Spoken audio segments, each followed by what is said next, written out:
Hello नमस्कार guys, welcome in our YouTube channel. जैसे previous classes से हम पढ़ते आ रहे हैं डिजेनरेटिव डिसऑर्डर कंडीशन, तो आज भी एक डिजेनरेटिव डिसऑर्डर कंडीशन ही है जिसको अपन बोलते हैं एल्जाइमर डिजीज। और एल्जाइमर डिजीज है ये इंडिकेट करती है मेमोरी से रिलेटेड, कॉग्निटिव फंक्शन से रिलेटेड, इससे related personality changes, behavioural changes. That means अपनी बॉडी के अंदर या फिर अपने ब्रेन के अंदर जो कॉग्निटिव फंक्शंस करने वाली सेल्स हैं या फिर मेमोरी से रिलेटेड सेल्स हैं वो फैड होना स्टार्ट कर देंगी, पर्सनैलिटी चेंजेस हो रही है और बिहेवियर चेंजेस हो रहेगा, जिसकी वजह से जो पर्सन है वो अपनी डेली लिविंग एक्टिविटी है वो भी एक्यूरेटली परफॉर्म नहीं कर पा रहा है। लेकिन अब जो एल्जाइमर डिजीज कंडीशन है ये एक ऑर्गेनिक ब्रेन डिसऑर्डर कंडीशन है। दैट मीन्स इसको एज फैक्टर भी अफेक्ट कर रहा है। एज फैक्टर दैट मीन्स हम बोल सकते हैं जो एडवांस एज फैक्टर है, जैसे advance age factor that means advance age progressive age है, उसके अंदर अपनी जो ब्रेन की सेल्स होती हैं वो धीरे धीरे धीरे धीरे डिसफंक्शनल होना स्टार्ट कर देती हैं। और उसके पीछे एज फैक्टर भी रहेगा, लेकिन अदर फैक्टर है वो भी इसको कॉज कर सकते हैं। या फिर हम इसको बोल सकते हैं organic brain disorder. That means जो अपनी ब्रेन के अंदर कुछ ऐसे जो अपनी ब्रेन के अंदर ऑर्गन है उसके अंदर हो सकता है पैथोलॉजिकल चेंजेस या फिर फिजियोलॉजिकल चेंजेस या फिर किसी भी तरह के ट्रोमा है, इंजरी है, या फिर हम बोल सकते हैं क्रोमोजोमल अबनॉर्मलिटीज, उसकी वजह से अपनी ब्रेन की जो मेमोरी सेल्स होती हैं, कॉग्निटिव फंक्शन, पर्सनालिटी, बिहेवियर, ये चेंजेस हो जाएंगे। इस डिजीज कंडीशन को अपने बोलते हैं एल्जाइमर डिजीज कंडीशन। अब जो एल्जाइमर डिजीज कंडीशन है इसको अपन बोल सकते हैं सेनाइल डिमेंशिया। सेनाइल डिमेंशिया, अब डिमेंशिया का मतलब होता है लॉस ऑफ द मेमोरी या फिर memory impairment. Memory impairment,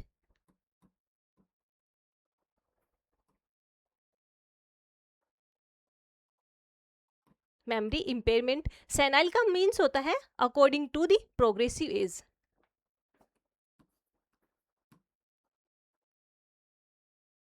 progressive और एडवांस एज, प्रोग्रेसिव और एडवांस एज के अकॉर्डिंग जो मेमोरी इंपेयरमेंट होना स्टार्ट कर देता है उसको अपन बोलते हैं सेनाइल डिमेंशिया। लेकिन सिर्फ मेमोरी ही इंपेयरमेंट नहीं हो रही है, इसके साथ साथ में कॉग्निटिव फंक्शन भी चेंजेस हो रही हैं, characterize by progressive impairment in the memory. Memory के अंदर प्रोग्रेसिव इंपेयरमेंट हो रहा है, इसके साथ साथ में कॉग्निटिव फंक्शन भी लूज होना स्टार्ट कर देंगे। और ये जो कॉग्निटिव फंक्शन है इसको ब्रेन का कौन सा लोब सपोर्ट कर रहा है? इसको सपोर्ट करता है फ्रंटल लोब। फ्रंटल लोब, तो फ्रंटल लोब है ये क्या कोज कर रहा है? कॉग्निटिव फंक्शन को कोऑर्डिनेट कर रहा है। अब कॉग्निटिव फंक्शन में कौन कौन सी आते हैं जिसके अंदर हम देखते हैं मेमोरी भी इसी में आएगी, इसके साथ साथ में इंटेलिजेंसी,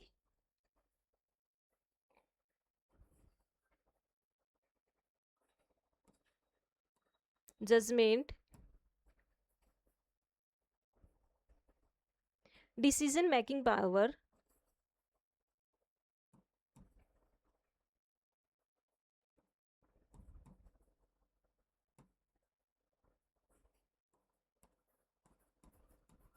अंडरस्टैंडिंग,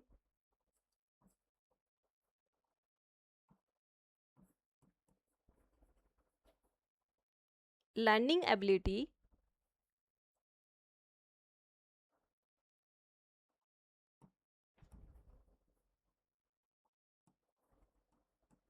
इंटेलिजेंसी,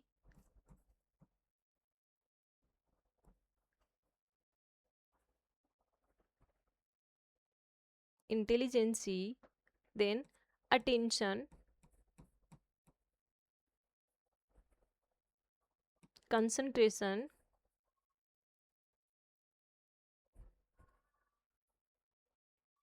कंसंट्रेशन। तो ये सारे के सारे फंक्शन होते हैं कॉग्निटिव फंक्शन। तो इसके अंदर एल्जाइमर डिजीज के अंदर प्रोग्रेसिव या फिर एडवांस एज के अंदर अफेक्ट क्या कर रहा है? जो कॉग्निटिव फंक्शन है वो भी लूज होना स्टार्ट कर देंगे, धीरे धीरे वो कम होना स्टार्ट कर देंगे। Then judgement, language and the daily living activity. अब इसके साथ साथ में आ रहा है लैंग्वेज अबनॉर्मलिटीज या फिर language difficulty.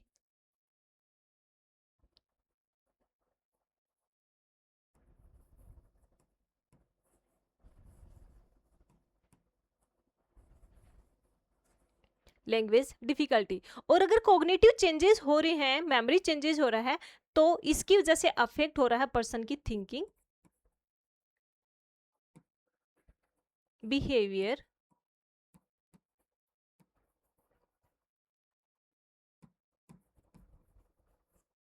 Personality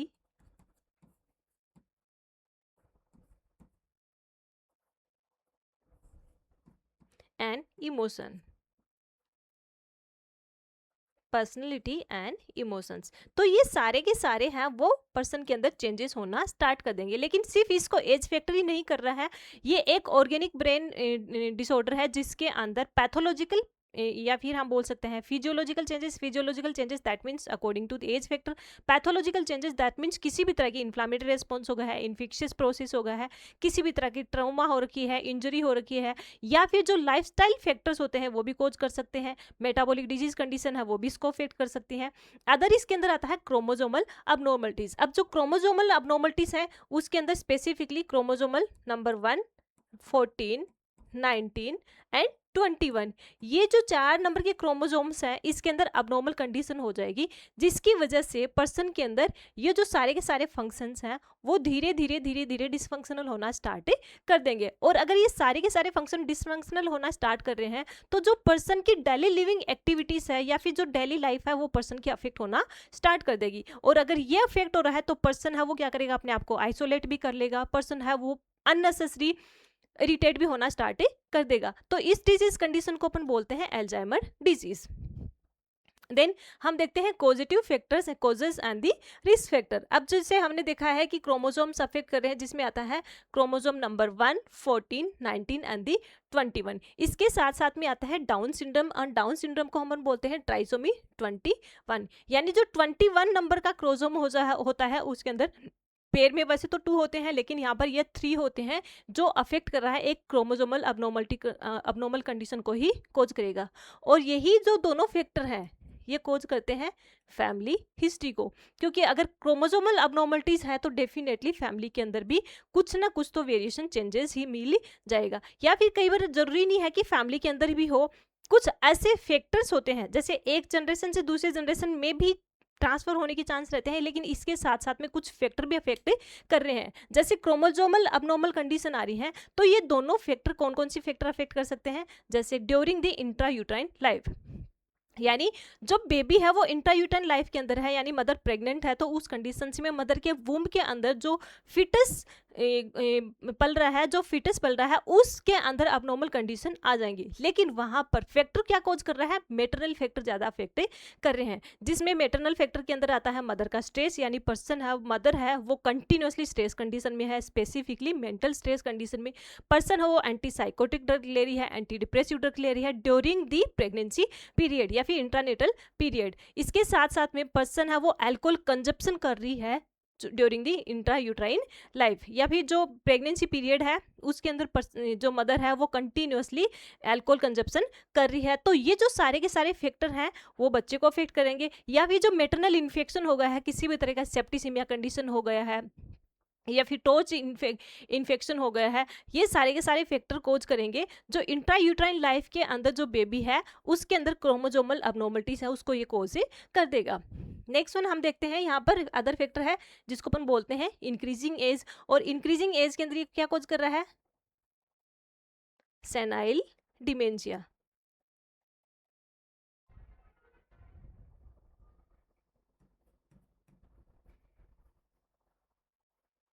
senile dementia that means age के अकॉर्डिंग मेमोरी इंपेयरमेंट हो रही है। अदर फैक्टर में क्या आ जाएगा, जैसे सीवियर हेड ट्रोमा हो गई है, हेड इंजरी हो गई है, रोड ट्रैफिक एक्सीडेंट की वजह से ब्रेन के जो ऑर्गन है वो प्रॉपरली फंक्शन नहीं कर पा रहे हैं, वहाँ पे ब्लड सप्लाई प्रॉपरली नहीं हो पा रही है, या फिर ब्रेन ट्यूमर हो गई है जिसकी वजह से नाउ सप्लाई है, ब्लड सप्लाई है वो कंप्रेस होने की वजह से जो ब्रेन के टिश्यू की रिक्वायरमेंट है, मेटाबॉलिक रिक्वायरमेंट है वो प्रॉपरली फुलफिल नहीं हो पा रही है, तो ये अफेक्ट कर रही है। इसके साथ साथ में ब्रेन ट्यूमर भी अफेक्ट करेगी।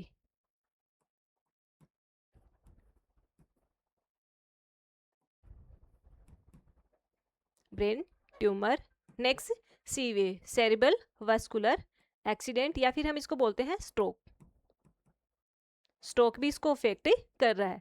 अदर फैक्टर में आता है स्मोकिंग, पर्सन है वो कंटिन्यूसली स्मोक कर रहा है तो ये फैक्टर भी है। ये जो एक हम इसको बोल सकते हैं risk factor, that means person को होने के चांसेस इसमें ज़्यादा होते हैं। क्योंकि जो निकोटिन है इसका काम क्या होता है, स्टार्टिंग के अंदर तो वो ब्लड वेसल्स के अंदर डिपॉजिट हो जाएगी, जैसे ये ब्लड वेसल्स है तो ये ब्लड वेसल्स के अंदर निकोटिन है स्टार्टिंग में, तो ब्लड वेसल्स के अंदर डिपॉजिट हो जाएगी और धीरे धीरे जाके ये जो सेल्स हैं उसको डिस्ट्रॉय करना स्टार्ट कर देगी। नेक्स्ट वन आता है वायरल इन्फेक्शन। किसी भी तरह का वायरल इन्फेक्शन होगा वो कोज कर सकता है। एंड इन्फेक्शियस कंडीशन के अंदर यहाँ पर आता है ब्रेन इन्फेक्शन के अंदर मेनिंजाइटिस एंड दी एंसेफेलाइटिस।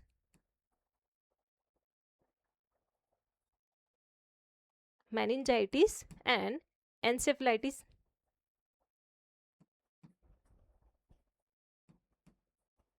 इसके साथ साथ में ब्रेन एब्सिस, ब्रेन एब्सिस है वो भी इसको अफेक्ट कर सकती है। Then silent brain infarction. Silent brain infarction that means other कोई सिम्टम्स नहीं है लेकिन ब्रेन के टिश्यू हाँ वो डैमेज होना स्टार्ट कर दिए हैं या फिर नेक्रोटाइज होना स्टार्ट कर देंगे। इन्फ्रैक्शन का मीनिंग होता है नेक्रोसिस।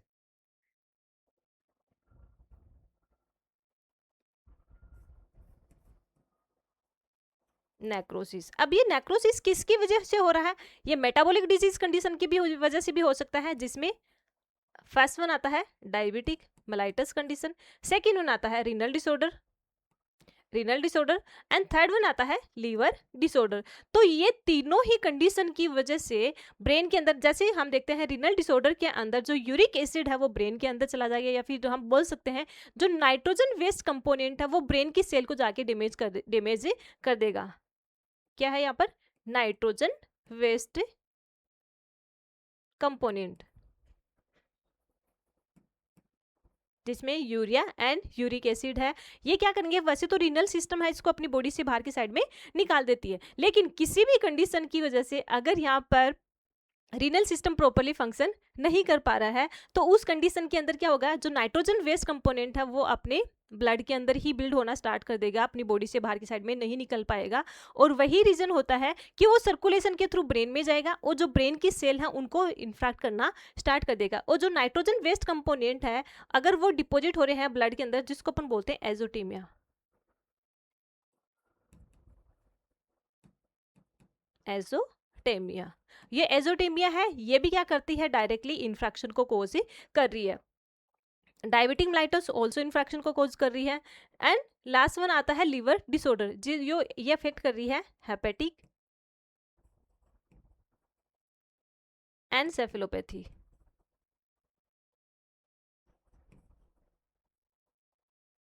Hepatic encephalopathy. अब हेपेटिक एनसेफेलोपैथी क्यों कोज कर रही है, दैट मीन्स लीवर डिसऑर्डर को है। और लीवर डिसऑर्डर के अंदर क्या होगा, लीवर का काम होता है डिटॉक्सिफिकेशन करना।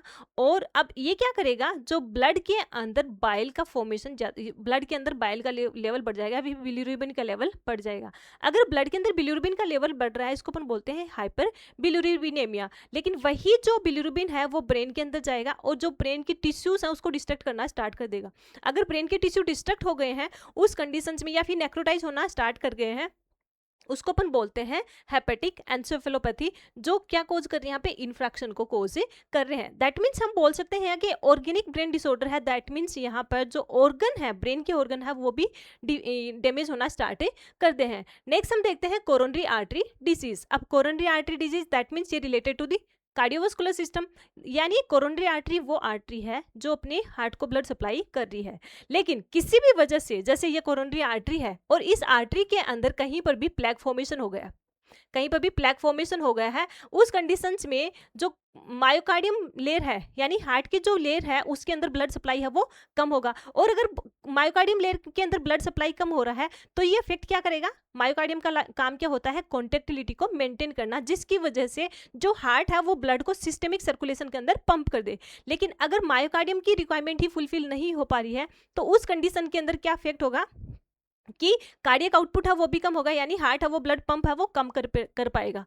और वही ब्लड है वो क्या होता है, अपनी पूरी बॉडी को सप्लाई कर रहा है, तो जिसके अंदर 15% यानी 15% ब्लड है वो जाता है ब्रेन के अंदर कार्डियक आउटपुट का। लेकिन अगर कार्डियक आउटपुट ही कम हो रहा है दैट मीन्स ब्रेन के पास में ब्लड सप्लाई है वो कम पहुंच रहा है। और अगर ब्रेन के पास में ब्लड सप्लाई कम पहुंच रहा है दैट मीन्स ब्रेन की रिक्वायरमेंट फुलफिल नहीं हो पा रही है। और वही रीजन है यहाँ पर ब्रेन की रिक्वायरमेंट फुलफिल नहीं हो पा रही है, दैट मीन्स ब्रेन की सेल्स हैं वो डैमेज होना स्टार्ट कर देंगे। नेक्स्ट वन आता है myocardial infraction, that means myocardium layer है वो इंफ्रैक्ट हो गई है, नेक्रोसिस कंडीशन हो गई है in the myocardium layer. Myocardium है जो यानी जो हार्ट की मसल्स लेयर है उसके अंदर इंफ्रैक्शन हो जाएगा। अगर इंफ्रैक्शन हो रहा है तो वो फोर्सफुली कॉन्ट्रैक्ट नहीं कर पाएगी, जिसकी वजह से भी कार्डियक आउटपुट कम हो रहा है। नेक्स्ट वन आता है impaired immune system. Impaired immune system that means अपनी बॉडी का इम्यून सिस्टम है वो प्रॉपरली फंक्शन नहीं कर पा रहा है, या फिर हम बोल सकते हैं कि इम्यून सिस्टम के अंदर जैसे जो अपनी बॉडी के अंदर फैगोसाइटिक सेल्स होती हैं, न्यूट्रोफिल सेल्स होती हैं, वो कम हो रही है, न्यूट्रोपिनिया कंडीशन जिसको अपन बोलते हैं न्यूट्रोपिनिया।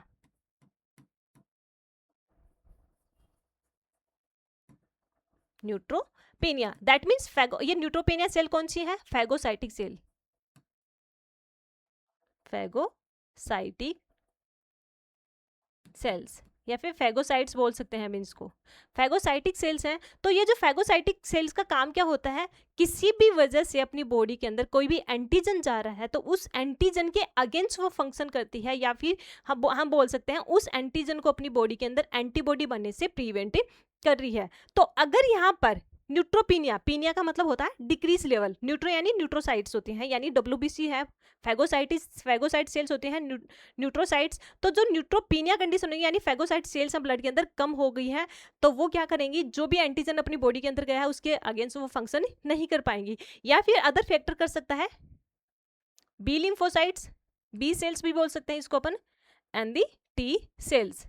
बी सेल्स और टी सेल्स हैं इनका लेवल भी कम हो रहा है। अब बी लिम्फोसाइट्स हैं वो बोन मेरो से फॉर्म होती हैं जो अपने इम्यून सिस्टम को ही सपोर्ट करती है, टी लिम्फोसाइट है वो अपनी थाइमस ग्लैंड से फॉर्म होती है, इनका भी काम होता है इम्यून सिस्टम को सपोर्ट करना। लेकिन अगर इन बी लिम्फोसाइट और टी लिम्फोसाइट का लेवल भी कम हो रखा है तो उस कंडीशन में अपनी बॉडी के अंदर सेकेंडरी इन्फेक्शन होने की चांसेस ज़्यादा रहते हैं, और ये क्या करता है यहाँ पे प्राइमरी इम्यूनोडेफिशिएंसी सिंड्रोम को कोज करेगा। दैट मीन्स अपनी बॉडी के अंदर इम्यून सिस्टम है कम वीक हो जाएगा, और अगर इम्यून सिस्टम वीक हो गया है तो अपनी बॉडी के अंदर जो एंटीजन गए हैं वो अंदर जाके एंटीबॉडी फॉर्म करके अपनी ब्रेन की सेल से उसको डैमेज कर देंगे।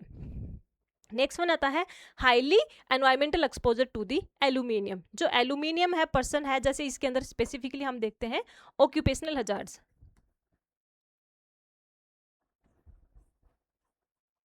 Occupational hazards. अगर ऑक्यूपेशनल हजार्ड्स दैट मीन्स जो जो पर्सन का वर्किंग प्लेस है उस पे पर्सन है वो ज़्यादा से ज़्यादा एल्यूमिनियम है उससे ज़्यादा एक्सपोज हो रहा है, तो एल्यूमिनियम क्या करता है, ये अपनी जो नर्व सेल्स हैं उसको डैमेज करना स्टार्ट कर देता है। नेक्स्ट वन आता है हाइपरटेंशन, और ये हाइपरटेंशन आगे जाके क्या कॉज कर रहा है यहाँ पर,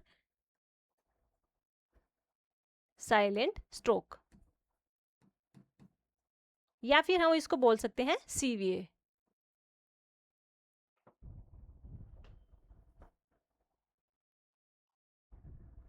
cerebral vascular accident. Diabetic mellitus है, इसके अंदर भी ये, अब देखो डायबिटिक मेलाइटस है ये जो ब्लड वेसल्स है उसको नैरो भी कर देगा, रिजिड भी कर देगा। जैसे ब्रेन को सप्लाई करने वाली कैरोटिड आर्टरी होती है, इसको क्या करेगा, ये नैरो कर देगा,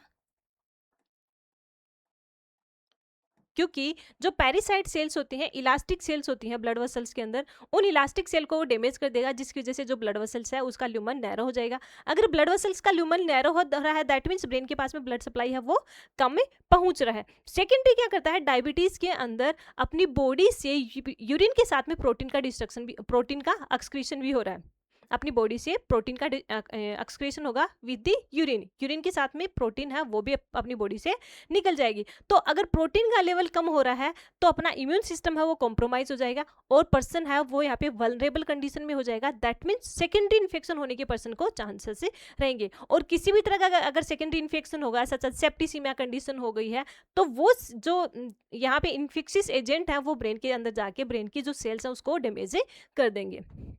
अदर फैक्टर आता है एलिवेटेड ब्लड कोलेस्ट्रॉल लेवल। अब ब्लड कोलेस्ट्रॉल लेवल बढ़ा हुआ है तो उसके अंदर क्या होता है, जैसे कोलेस्ट्रॉल दो टाइप के होते हैं, high density lipoprotein and the low density lipoprotein. जो लो डेंसिटी लिपोप्रोटीन होता है वो क्या होता है, ब्लड वेसल्स के अंदर बिल्ड होके वहाँ पे डिपोजिट होना स्टार्ट कर देगा, क्योंकि उसकी डेंसिटी है वो कम होती है। अब उस वही जो अगर यहाँ पर जैसे ये हम देख सकते हैं, ये कैरोटिड आर्टरी है जो ब्रेन को सप्लाई कर रही है, लेकिन ब्रेन को सप्लाई करने वाली कैरोटिड आर्टरी के अंदर अगर यहाँ पर लिपिड का डिपोजिशन हो गया, लिपिड का डिपोजिशन हो गया है तो ब्रेन के पास में ब्लड सप्लाई है वो डिक्रीज पहुंचेगी। अगर ब्रेन के पास में ब्लड सप्लाई डिक्रीज हो रहा है दैट मीन्स जो ब्रेन की सेल्स हैं उसकी मेटाबॉलिक रिक्वायरमेंट फुलफिल नहीं हो पाएगी, और वही रीजन होती है कि वहाँ की सेल्स हैं वो नेक्रोटाइज होना स्टार्ट कर देंगी, या फिर हम उसको बोल सकते हैं सेरिब्रल इन्फ्रैक्शन। तो ये है इसके positive factors and the risk factor of the Alzheimer disease. Then हम देखते हैं इसके अंदर स्टेजेस।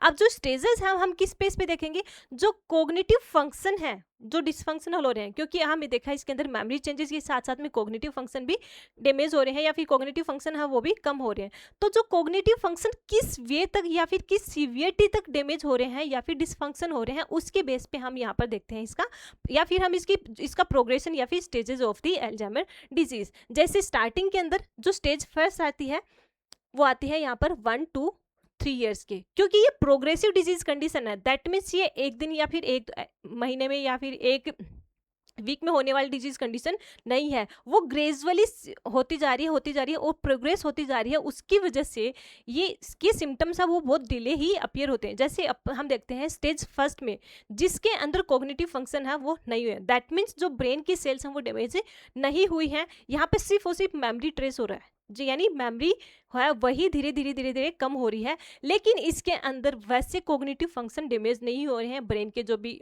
सेल्स होती हैं वो डैमेज नहीं हो रही हैं। तो इसके अंदर टाइमिंग होता है 1 to 3 ईयर्स का, 1 to 3 ईयर का, जिसके अंदर क्या होगा कोग्निटिव इंपेयरमेंट नहीं होगा, सिर्फ और सिर्फ मेमोरी चेंजेस हो रही है, जिसमें पर्सन क्या करेगी जो रिमोट मेमोरी है दैट मीन्स जो पहले की मेमोरी है उसको वो रिकॉल नहीं कर पा रही है। रिसेंट मेमोरी तो उसकी इंटैक्ट है, नॉर्मल रहेगी। रिसेंट मेमोरी मतलब अभी की जो मेमोरी है वो तो उसकी नॉर्मल है, लेकिन रिमोट मेमोरी जो पहले की मेमोरी है उसको पर्सन रिकॉल नहीं कर पा रहा है। फर्स्ट स्टेज है। सेकेंड स्टेज आता है very mild cognitive function decline, या फिर बहुत कम कोग्निटिव फंक्शन है वो बहुत कम अफेक्ट हो रहे हैं, जिसके अंदर देख सकते हैं पर्सन हल्का हल्का कंफ्यूज रहना स्टार्ट कर देता है, वो सडनली जजमेंट नहीं ले पा रहा है या फिर सडनली डिसीजन मेकिंग पावर उसकी नहीं हो रहा है। अगर उसको टाइम देंगे तो वो जजमेंट भी ले लेगा और डिसीजन भी ले लेगा, लेकिन सडनली अगर उसको डिसीजन लेना है तो वो नहीं ले पाएगा। दैट मीन्स जो कोग्निटिव फंक्शन है वो धीरे धीरे थोड़ा सा अफेक्ट हो गए हैं। थर्ड वन आता है mild cognitive function, that means अगर पर्सन यहाँ तो कंफ्यूज था लेकिन अब यहाँ पर वो फंक्शन है डिसफंक्शन होना स्टार्ट कर देंगे, क्योंकि जो ब्रेन की सेल है वो डैमेज होना स्टार्ट कर देंगे, ब्रेन की सेल है वो डैमेज होना स्टार्ट कर देंगी। जैसे हमने देखा था स्टेज फर्स्ट के अंदर जो ब्रेन की सेल है वो डैमेज नहीं हो रही है, लेकिन अगर यहाँ पर हम देखते हैं कॉग्निटिव थर्ड स्टेज के अंदर ब्रेन की सेल्स हैं उनका इन्वॉल्वमेंट हो गया है और ब्रेन की सेल डैमेज होना स्टार्ट हो गई है।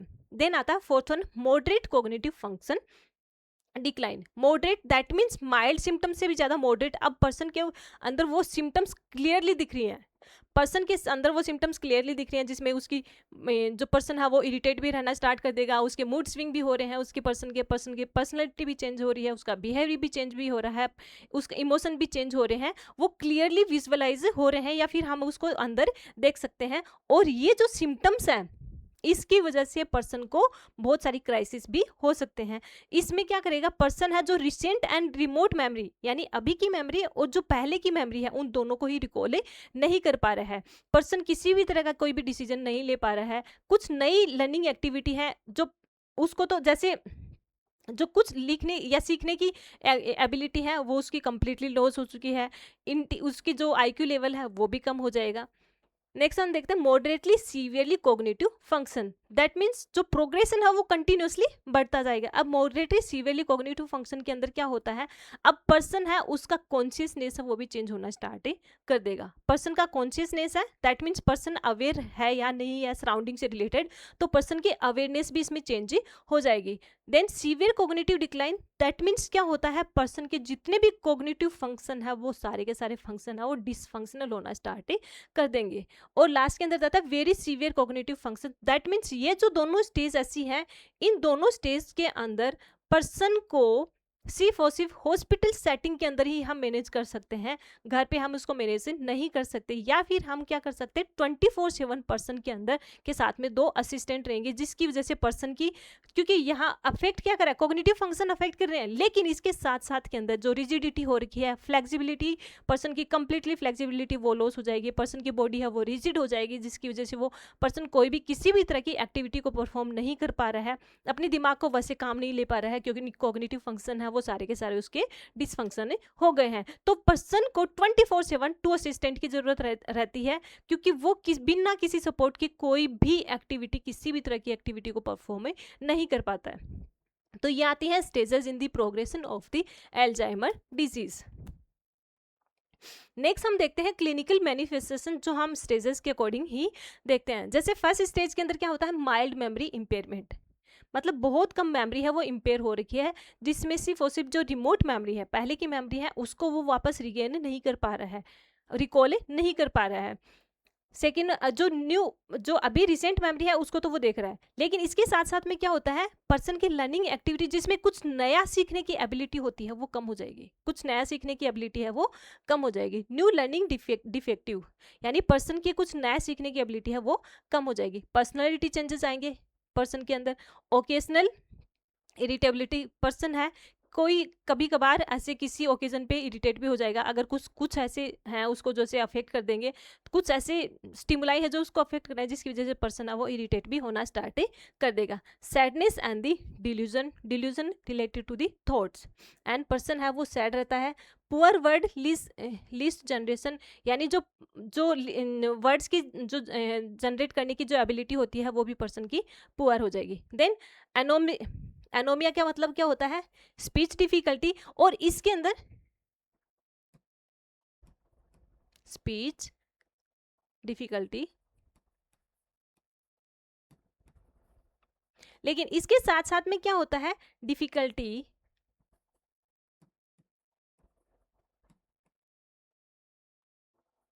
To recall the name of object of a object. Person है किसी कोई ऑब्जेक्ट है जिससे वो बहुत लंबे टाइम से टच में नहीं है, तो उस ऑब्जेक्ट का नाम याद करने में भी उसको डिफिकल्टी होती है, लेकिन उसके साथ अगर ना तो वो याद कर पा रहा है उसको, और ना ही वो उससे रिलेटेड बता पा रहा है कि ये ऑब्जेक्ट क्या है, उसको पल बोलते हैं anomia. Then remote recall mildly loss, person है वो पहले की मेमोरी है उसको उसकी लॉस हो जाएगी, वो रिकॉल नहीं कर पा रहा है। Then motor system normal, person के जो नॉर्मल मोटर सिम्टम्स है, सिस्टम है वो सारा का सारा नॉर्मल रहेगा, पर्सन है डेली एक्टिविटी भी कर रहा है, सारे के काम अपने कर रहे हैं, बॉडी के अंदर किसी भी तरह की रिजिडिटी नहीं हो रही है, फ्लेक्सिबिलिटी भी नॉर्मल है, लेकिन इस जो बैलेंस एंड कोऑर्डिनेशन है वो भी प्रॉपर रहेगा, लेकिन स्पेसिफिकली यहाँ पर सिर्फ और सिर्फ मेमोरी से रिलेटेड ही चेंजेस आ रही हैं, और ज़्यादा इसके अंदर चेंजेस नहीं आ रही हैं। देन आता है स्टेज सेकंड, जो स्टेज सेकंड का ड्यूरेशन होता है वो होता है 2 to 10 ईयर, जबकि फर्स्ट का क्या होता है 1 to 3 ईयर्स का टाइमिंग होता है। इसी एज के अंदर पर्सन के जो सिम्टम्स हैं वो मैनिफेस्ट होना स्टार्ट करते हैं, या फिर हम बोल सकते हैं पर्सन के जो सिम्टम्स हैं वो दिखना स्टार्ट करते हैं। स्टेज सेकंड है वो तो 2 to 12 ईयर तक होती है, दैट मीन्स 2 साल से लेकर 10 साल का टाइमिंग होता है, इसमें पर्सन के सिम्टम्स हैं वो दिखना स्टार्ट करते हैं। अब इसके अंदर सेकंड स्टेज के अंदर क्या क्या सिम्टम्स हो सकते हैं, जैसे हम देखते हैं moderate memory impairment, memory impairment है वो थोड़ी सी ज़्यादा अफेक्ट होना स्टार्ट कर देगी। The recent and remote memory दोनों ही पर्सन की डिफेक्ट हो जाएंगी, दैट मीन्स हम बोल सकते हैं पर्सन है वो पहले की मेमोरी है, रिमोट मेमोरी है, उसको भी रिकॉल नहीं कर पा रहा, और जो रिसेंट मेमोरी है उसको भी रिकॉल नहीं कर पा रहा है। Then disorientation and fluctuate aphasia, disorientation that means person है वो कंफ्यूज रहेगा, प्लेस पर्सन एंड टाइम से रिलेटेड ओरिएंटेड नहीं रहेगा, और इसके साथ साथ में अफेजिया, दैट अफेजिया मतलब क्या होता है, loss of the ability of speak, loss of the ability of the speech, यानी पर्सन है वो प्रॉपरली बोल नहीं पा रहा है, उसकी एबिलिटी है वो लूज हो जाएगी। Personality changes and irritation, person की पर्सनैलिटी चेंजेस हो जाएगी, क्योंकि जो अदर जो चेंजेस हैं उसकी वजह से पर्सन की पर्सनैलिटी है उसके अंदर भी इम्पैक्ट होगा, जिसकी वजह से पर्सनैलिटी भी चेंज होना स्टार्ट कर देगी। अब इसके अंदर क्या करेगा पर्सन है वो हम बोल सकते हैं कि जो कम्युनिटी है उसके अंदर पार्टिसिपेट नहीं कर रहा है, या फिर अपने आप को आइसोलेट कर लेगा, किसी भी एक्टिविटी के अंदर वॉलेंटरली वो पार्टिसिपेट नहीं कर पा रहा है। देन इसके साथ साथ में पर्सन है वो इरिटेट रहेगा, कंप्लीटली इरिटेट रहेगा, किसी भी तरह की स्टिमुलाई हो वो इरिटेशन को एक्सप्रेस करेगा। Changes in the sleep pattern, जिसके अंदर पर्सन जो स्लीप वेकअप साइकिल होता है वो भी डिस्टर्ब हो जाएगा। और इसके अंदर क्या होता है, स्पेसिफिकली पर्सन होते हैं अल्जाइमर डिजीज वाले, या जिसके अंदर हम बोल सकते हैं डिमेंशिया वाले, उन पर्सन की स्लीप वेकअप साइकिल डिस्टर्ब होने की वजह से पर्सन है वो रात को घूमते रहते हैं, उनको अच्छे से नींद नहीं आ पाती है, इंसोम्निया भी अफेक्ट हो जाती है। Then restlessness and the hallucination, क्योंकि पर्सन को अगर नींद नहीं आ पाएगी तो पर्सन है वो रेस्टलेसनेस रहेगा, दैट मीन्स डिस्कम्फर्ट रहेगा। और अगर पर्सन नींद नहीं ले पा रहा है उस कंडीशन में पर्सन के अंदर हेल्यूसिनेशन भी होंगी, इवन स्लीप वेकअप साइकिल की वजह से भी अफेक्ट हो रहा है। इसके साथ साथ के अंदर जो ब्रेन के अंदर जो नर्व सेल डैमेज हो रही है उसकी वजह से भी अफेक्ट हो रहा है, और पर्सन का परसेप्शन चेंज हो जाएगा। अगर पर्सन का परसेप्शन चेंज हो रहा है तो हेलुसिनेशन कोज करेगा, जिसमें किसी भी स्टिमुलाई के बिना ही पर्सन उस स्टिमुलाई को फील करना स्टार्ट करेगा। नेक्स्ट वन आता है difficulty in the dressing and using the utensils. Person है अपनी जो जो अपने आप को ग्रूमिंग भी प्रॉपरली नहीं कर पाएगा, और जो यूटेंसिल्स हैं जो अपने खाने पीने की जो भी हैं अपनी जैसे प्लेट्स हैं ग्लास हैं उनको प्रॉपरली वो होल्ड नहीं कर पा रहा है। रीज़न क्या होता है, क्योंकि बॉडी के अंदर रिजिडिटी आ जाएगी, बॉडी के अंदर रिजिडिटी आ जाएगी, फ्लेक्सिबिलिटी कम हो जाएगी, जिसकी वजह से ये भी इसके अंदर भी डिफिकल्टी होना स्टार्ट कर देगा।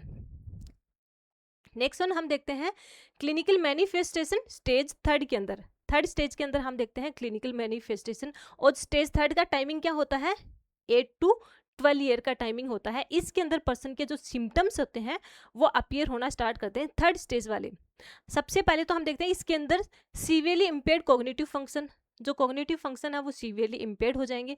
दे limb rigidity, that means person की फ्लेक्सिबिलिटी है वो कम हो जाएगी, जो जॉइंट्स होते हैं वो इमोबाइल जॉइंट्स हो जाएंगे, रिजिड हो जाएंगे, जिसकी वजह से उसका बैलेंस एंड कोऑर्डिनेशन है वो भी अफेक्ट हो जाएगा। बॉडी का पोस्चर चेंज हो जाएगा, जिसको अपन बोलते हैं गेट, बॉडी का पोस्चर चेंज हो जाएगा। यूरिनरी एंड फीकल इनकंटिनेंसी रहेगी, क्योंकि ये क्या करता है, जो स्पाइनल रिफ्लेक्सेस होते हैं,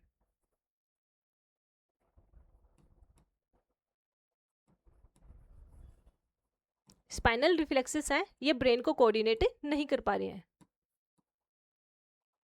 ब्रेन इन कोऑर्डिनेशन। अगर ब्रेन को कोऑर्डिनेट नहीं कर पा रहे हैं तो ये कोज कर रहा है इनकंटिनेंसी की, urinary and the faecal incontinency. Then increase irritability and dysphagia, dysphagia that means difficulty in the swallowing,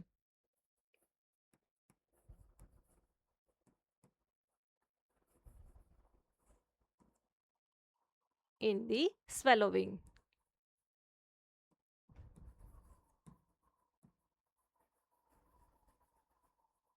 पर्सन है जो खा रहा है वो अच्छे से निकल भी नहीं पाएगा।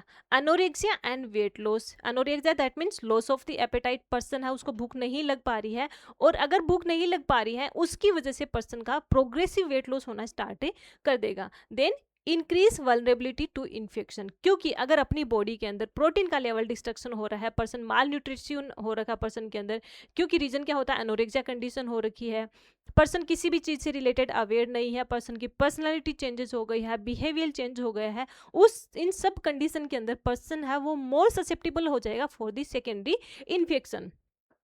देन अदर सिम्टम्स हम देखते हैं complete loss of the memory, इसके अंदर पर्सन की मेमोरी है वो कंप्लीटली लॉस हो जाएगी, जिसके अंदर short term memory and the long term memory है वो दोनों ही लूज हो जाएंगी। Then difficulty in changing position और moving from place to place without the assistance, क्योंकि रीजन क्या होता है, rigidity and loss of the flexibility, इसकी वजह से पर्सन है उसका बैलेंस नहीं बन पा रहा है, और पर्सन को एक जगह से दूसरी जगह पे जाने के लिए भी असिस्टेंट की जरूरत पड़ती है, बिना असिस्टेंट के वो कुछ भी नहीं कर पा रहा है।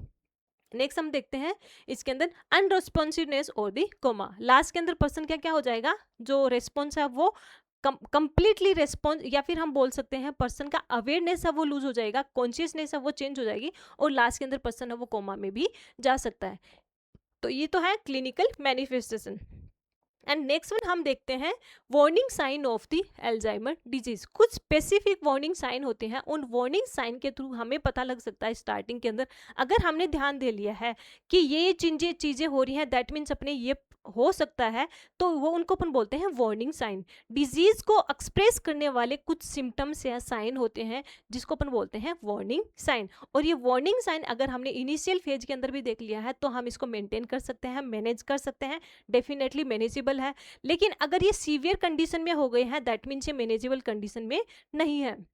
तो फर्स्ट वन आता है मेमोरी लॉस, यानी पर्सन की मेमोरी है वो चेंज हो रखी है। सेकेंड वन आता है चेंजेस इन द मूड और बिहेवियर, पर्सन का मूड एंड बिहेवियर चेंजेस हो जाएगा, इसके इमोशन चेंज हो रहे हैं। Personality changes, disorientation, problem with language, poor और decrease judgement, problem with abstract thinking and loss of the initiative. तो ये स्पेसिफिक ऐसे साइन है, इन साइन के थ्रू ही हमें पता चल जाएगा कि पर्सन को कहीं एल्जाइमर डिजीज तो नहीं है। और ये जो स्पेसिफिक साइन है इसको हमने पहले ही क्लिनिकल मैनिफेस्टेशन के अंदर एक्सप्लेन कर लिया। देन नेक्स्ट हम देखते हैं मैनेजमेंट। अब मैनेजमेंट के अंदर भी हम करेंगे pharmacological management and the non pharmacological management. Pharmacological management that means हम ड्रग्स के थ्रू हम जो सिम्टम्स हैं उनको कैसे मिनिमाइज कर सकते हैं, जिसमें सबसे पहले हम देते हैं कोलिनर्जिक इनहिबिटर्स। कोलिनर्जिक इनहिबिटर का काम क्या होता है, जो कोलिनर्जिक न्यूरोट्रांसमीटर होते हैं उसको वो इंप्रूव करता है, इंप्रूव दी कोलिनर्जिक न्यूरोट्रांसमीटर। ये इसको हम बोल सकते हैं कौन सा न्यूरोट्रांसमीटर है, ये एसिटाइल कोलिन से रिलेटेड।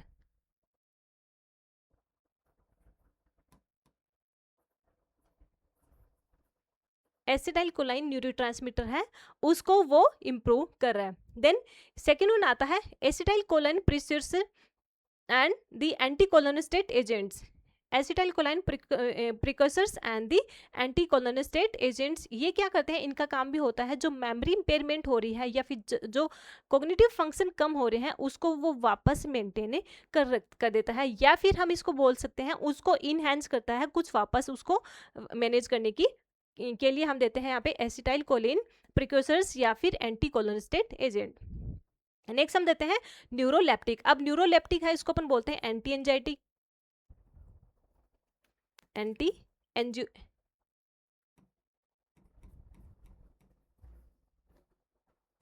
एंजाइटिक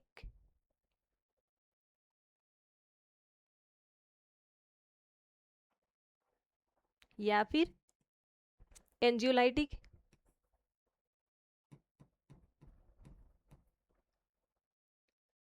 या हम इसको बोलते हैं माइनर ट्रैंकुलाइजर।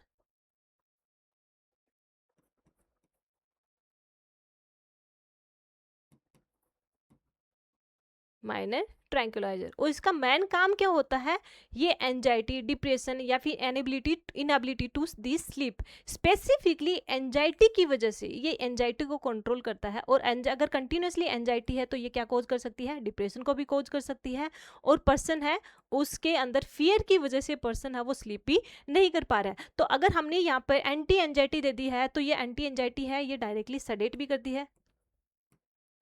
सेडेशन भी करती है, जिसकी वजह से पर्सन है उसकी स्लीप को इंड्यूस करेगा, स्लीप इंड्यूस। इसके साथ साथ के अंदर जो थॉट ब्लॉक भी कर रहा है,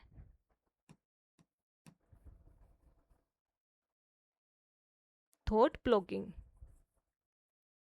क्योंकि जो अनवांटेड जो थॉट्स आ रहे हैं उसको भी ये ब्लॉक कर देगा, जिसकी वजह से डिप्रेशन को भी प्रिवेंट कर सकते हैं। नेक्स्ट हम देते हैं एंटी साइकोटिक ड्रग। अब एंटी साइकोटिक ड्रग जिसमें आता है हेलोपेरिडोल, रेस्पेरिडोल, लेकिन हम यहाँ पे हेलोपेरिडोल ड्रग देते हैं जो कि किसके लिए क्यों करता है, जो पर्सन की agitation, confusion, hallucination and the delusion है उसको हम मिनिमाइज करने के लिए एंटी साइकोटिक ड्रग देते हैं। नेक्स्ट वन आता है एंटी डिप्रेशन ड्रग, जिसमें हम देते हैं tricyclic antidepressant use to manage the depression. अगर डिप्रेशन हो रखा है तो उसको मैनेज करने के लिए हम देते हैं यहाँ पर ट्राईसाइक्लिन एंटी डिप्रेसेंट ड्रग्स। तो ये है pharmacological management. And last one हम देखते हैं non pharmacological management. That means हमें क्या क्या चेंजेस करना चाहिए बिना किसी ड्रग्स के, जिसकी वजह से जो पर्सन की क्वालिटी ऑफ लाइफ है उसको हम इम्प्रूव कर सकें, जो कोग्निटिव फंक्शन प्रोग्रेसिव डैमेज हो रहे हैं उसको भी हम थोड़ा सा कम कर सकें, या फिर हम बोल सकते हैं जो वर्सन सिम्टम्स हैं उसको हम मिनिमाइज कर सकें,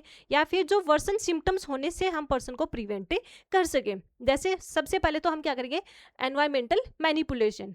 एनवायरमेंटल मैनिपुलेशन का मतलब क्या होता है, वो एनवायरमेंटल फैक्टर जो पर्सन को ज़्यादा अफेक्ट करते हैं, ट्रिगर करते हैं, उनको हम वहाँ से हटा देंगे। कुछ भी ऐसे एनवायरमेंट के अंदर जैसे पर्सन के अंदर पर्सन को ज़्यादा अफेक्ट करेगी, ब्राइट लाइट अफेक्ट करिए तो हम क्या करेंगे, ब्राइट लाइट है उसको वहाँ से हटा देंगे, पर्सन के जो यूनिट है उसके अंदर हम यहाँ पे डिम लाइट है वो लगा देंगे। तो ये क्या होगा, environmental manipulation. Manipulation that means जो पर्सन जिस एनवायरमेंट में रह रहा है उस एनवायरमेंट को हम पर्सन के अकॉर्डिंग, पर्सन की डिमांड के अकॉर्डिंग ही उसमें चेंज कर देंगे। जैसे पर्सन है वो एकदम कूल एंड काम एनवायरनमेंट के क्वाइट एनवायरनमेंट में रहना चाहता है, तो हम जो वहाँ पे बहुत ज़्यादा क्लाउडी एरिया है या फिर बहुत ज़्यादा क्राउड वाला एरिया है, क्राउड वाले एरिया से हम एकदम क्वाइट एनवायरनमेंट के अंदर, एकदम शांत एनवायरनमेंट के अंदर पर्सन को रखेंगे।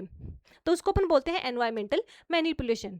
नेक्स्ट वन आता है aroma massage and the music therapy, यानी पर्सन की चॉइस के अकॉर्डिंग हम क्या करेंगे, वो अरोमा पर्सन के यूनिट के अंदर स्प्रे करेंगे जिससे पर्सन को प्लीजरेबल इफेक्ट होता है, या फिर उसको एक हैप्पी फीलिंग होती है जिससे पर्सन का मूड है वो एक सैडनेस से हैप्पीनेस के अंदर चला जाएगा, जो इसके पर्सन के लिए प्लीजरेबल है, तो हम अरोमा थेरेपी दे सकते हैं। इसके साथ साथ में मसाज, अगर पर्सन के अंदर रिजिडिटी हो रही है, फ्लेक्सिबिलिटी लूज हो रही है, तो हम क्या करेंगे, पर्सन की मसाजिंग करेंगे जिसकी वजह से बैलेंस एंड कोऑर्डिनेशन है या फिर बॉडी का जो पोस्चर है उसको हम मेंटेन कर सके।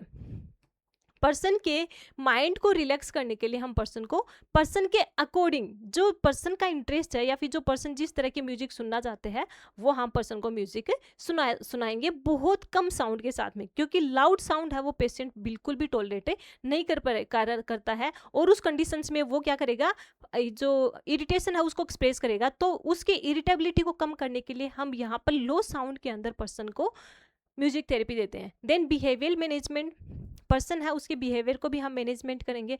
अब बिहेवियर को मैनेजमेंट हम यहाँ पर पॉजिटिव रिएनफोर्समेंट में करते हैं, पॉजिटिव रिएनफोर्समेंट में करेंगे, या फिर हम क्या करेंगे, पर्सन को एंगेज करेंगे कुछ ऐसी एक्टिविटी के अंदर जिसमें पर्सन का इंटरेस्ट होता है, जिसकी वजह से पर्सन का बिहेवियर है वो भी चेंज हो जाएगा। जैसे पर्सन का इंटरेस्ट है इन दी ड्राइंग, तो पर्सन को हम ड्राइंग के अंदर एंगेज करके रखेंगे, या फिर पर्सन का इंटरेस्ट है इन दी क्राफ्ट, तो पर्सन को हम क्राफ्ट के अंदर एंगेज करके रखेंगे, और इसके थ्रू हम पर्सन के बिहेवियर को भी चेंज कर सकते हैं। अदर नेक्स्ट वन देते हैं हम वेट बियरिंग एक्सरसाइज, जिसको अपन बोलते हैं एन एरोबिक एक्सरसाइज। तो पर्सन को की अपन बॉडी यानी पर्सन की इलास्टिसिटी को मेंटेन करने के लिए, जो पर्सन की मसल्स है उसको स्ट्रेंथ करने के लिए हम पर्सन को यहाँ पे वेट बियरिंग एक्सरसाइज भी करवाएंगे, और लेकिन उतना ही एक्सरसाइज करवाएंगे जितना पर्सन है वो टॉलरेट कर सकता है और वो अपनी सेल्फ विलिंग से कर सकता है। फोर्सफुली एक्सरसाइज हम कभी भी नहीं करवाते हैं। नेक्स्ट हम देखते हैं food rich in beta carotene. Food rich in beta carotene, vitamin C, vitamin E and the vegetables. Person को वो फूड्स हम देंगे जिसके अंदर बीटा कैरोटीन ज़्यादा हो, vitamin C, vitamin E and the fresh seasonal fruit and vegetable हम person को देंगे। देन लो फैट डाइट देंगे, क्योंकि हमने पहले भी देखा था कि कोलेस्ट्रॉल है ये भी इफेक्ट कर रहा है। Reduce intake of the linoleic acids found in the butter and the dairy product. Linoleic acid है उसको हम पर्सन के इनटेक है उसको हमें डिक्रीज या तो कम बंद कर देंगे या फिर हम इसको डिक्रीज कर देंगे, और ये किस में मिलता है, in the butter and the dairy product. Then maintain normal blood pressure, person के जो नॉर्मल ब्लड प्रेशर है या फिर नॉर्मल जो पैरामीटर्स हैं उसको हम मेंटेन करके रखेंगे। तो ये थी अपनी अल्जाइमर डिजीज कंडीशन जो कंप्लीट हो गई है। अब जो नेक्स्ट डिजीज कंडीशन है उसको अपन सीजर्स भी बोल सकते हैं, एपिलेप्सी भी बोल सकते हैं, एंड कन्वर्सन भी बोल सकते हैं, जो हम पढ़ेंगे नेक्स्ट सेशन के अंदर। Thank you guys, thank you so much, thank you.